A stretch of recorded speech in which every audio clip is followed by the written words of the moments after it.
We've got two dead in the sand. How did they get out of this?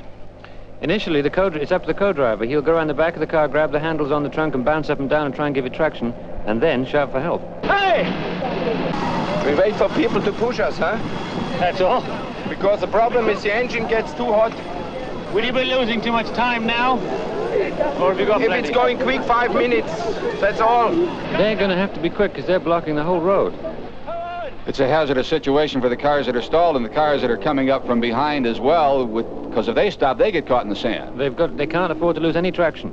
And the 42 cars coming up on this... Absolutely, without missing a beat, straight through the narrowest of gaps. And almost off the road, and here's one off the road. 28, must be a local. He's 100 feet off the road there. Is that legal? Oh, yeah, they can go anywhere they want. Rod Hall would just love that. He's accustomed to running off the road.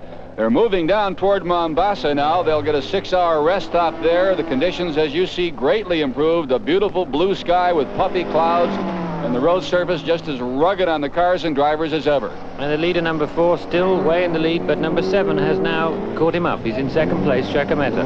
And Shakameta going for his 3rd consecutive win in this safari rally in Kenya. And being chased now by the guy who was perennially second, Ronaway Altonen, the other Flying Finn. The cars are getting down close to sea level now. They run as high as above 9,000 feet. Setting up cars for these different altitudes, in addition to these very, very difficult conditions, dust, mud, water, it is just an awesome accomplishment. And the first time out for the Dodge Ram Chargers, quite a showing. Now you can see the shock absorber problem again there. But this sort of road will also suit them. We're still in the sandy area and the dusty area, the four-wheel drive working very well. And getting a very good bite.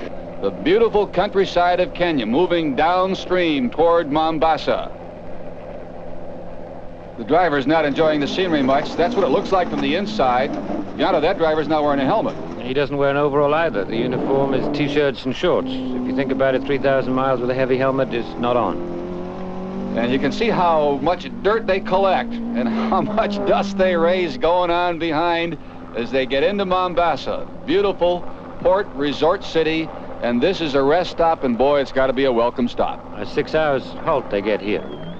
For the leader at least. Everybody else who's late on the road gets less time. And the more time you get, the more time you get to work on the car. For the drivers, they get time to sleep. But now the papers are punched in the out control before the last 600 miles into Nairobi for an arrival just before midnight.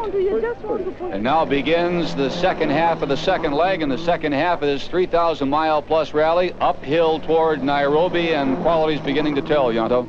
Yes, it's all beginning to get a bit tense. They're jockeying for position for the last leg, which is the absolute killer leg. Timing is now becoming critical. And what we have right here is the original leader, Anders Kulang in the Opel. He hit a herd of cows. His car is somewhat bent and battered, and Shakameta, early in the event for him, has taken the lead, which he didn't really want at this point. He will be being chased now very hard by Ronaway Altonen in car number 5.